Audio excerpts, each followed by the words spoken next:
La grande mesure sociale de la commune, ce fut sa propre existence. Karl Marx. Debout les damnés de la terre, debout les forçats de la faim. La raison tonne en son cratère, c'est l'éruption de la fin. Du passé, faisons table rase, foule esclave, debout, debout. Le monde va changer de base, nous ne sommes rien, soyons tout.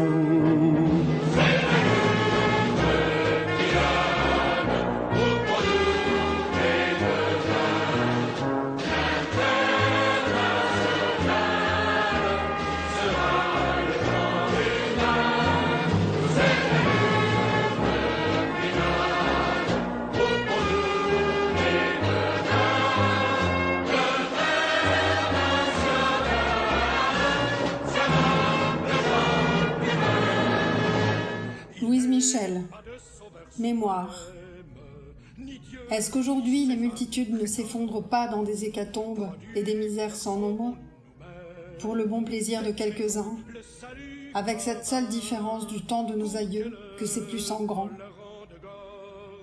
Nul homme ne serait un monstre ou une victime sans le pouvoir que les uns donnent aux autres pour la perte de tous.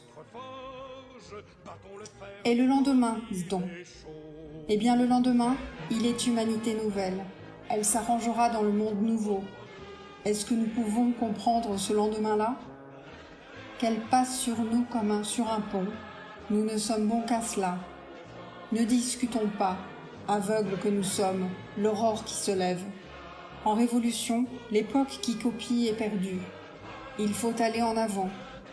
La commune, enserrée de toutes parts, n'avait que la mort à l'horizon. Elle ne pouvait qu'être brave, elle le fut. Elle a ouvert la porte toute grande à l'avenir, il y passera. Nul devoir ne s'impose aux riches, le droit du pauvre est un mot creux. C'est assez languir en tutelle, l'égalité veut d'autres lois. Pas de droit sans devoir, dit-elle, égaux, pas de devoir sans droit.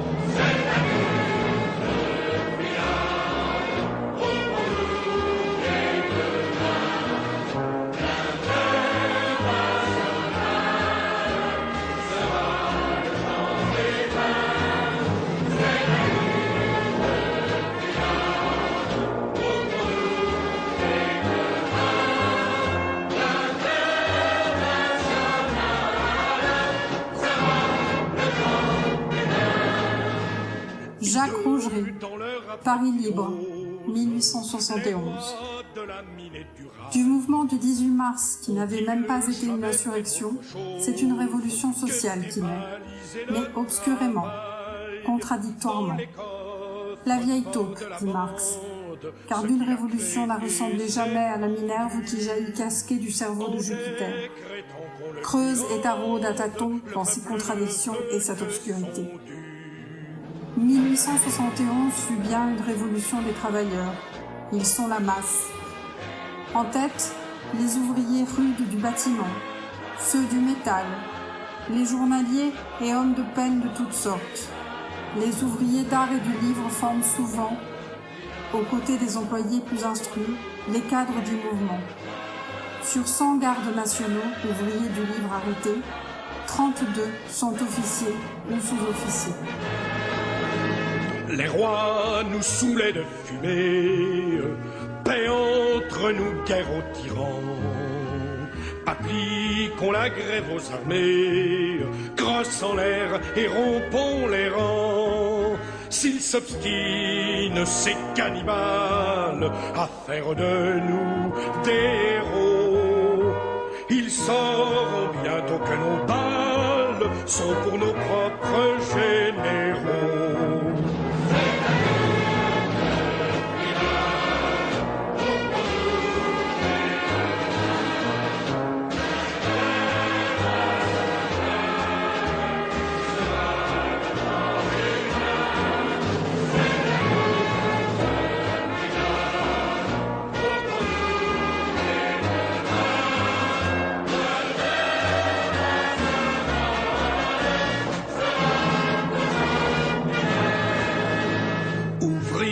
ouvriers paysans nous sommes, le grand parti des travailleurs.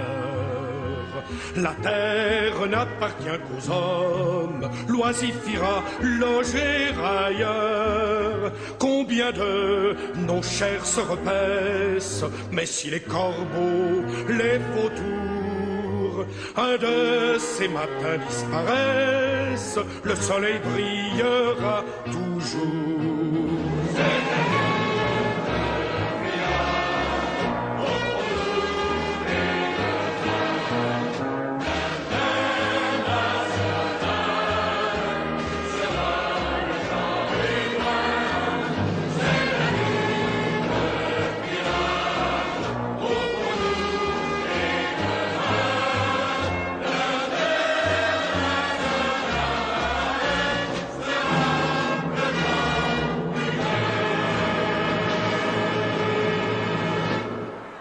Journal officiel de la Commune de Paris, 21 mars 1871.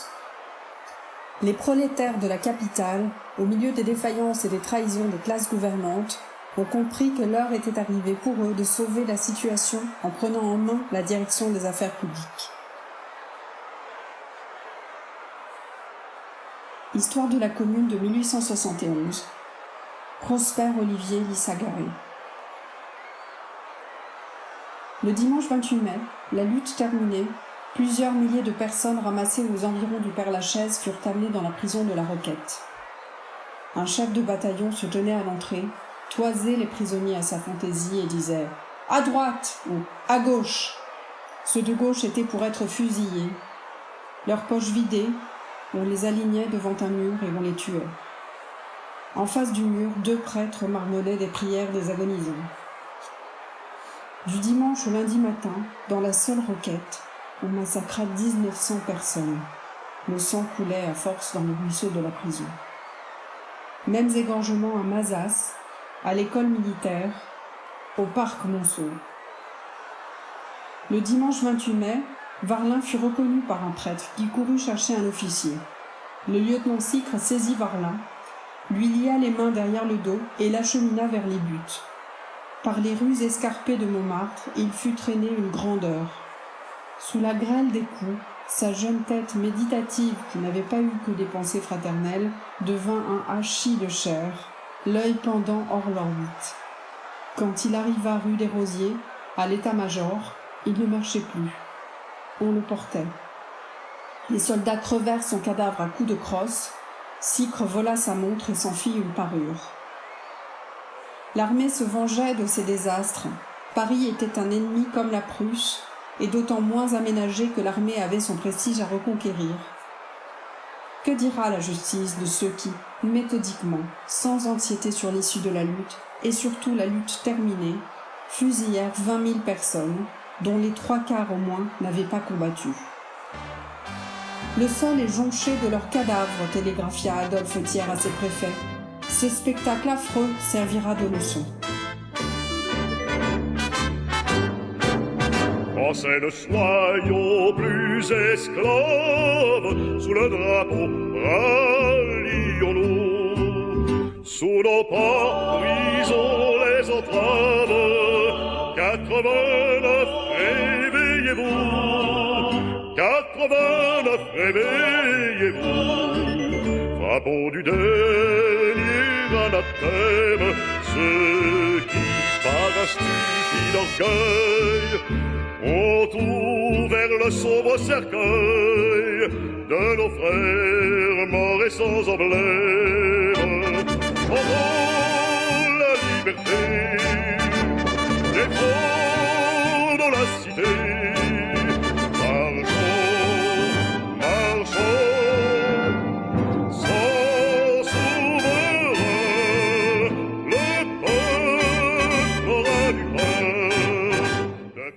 Robert Tombs, Bivouac des révolutions, la Commune de 1871.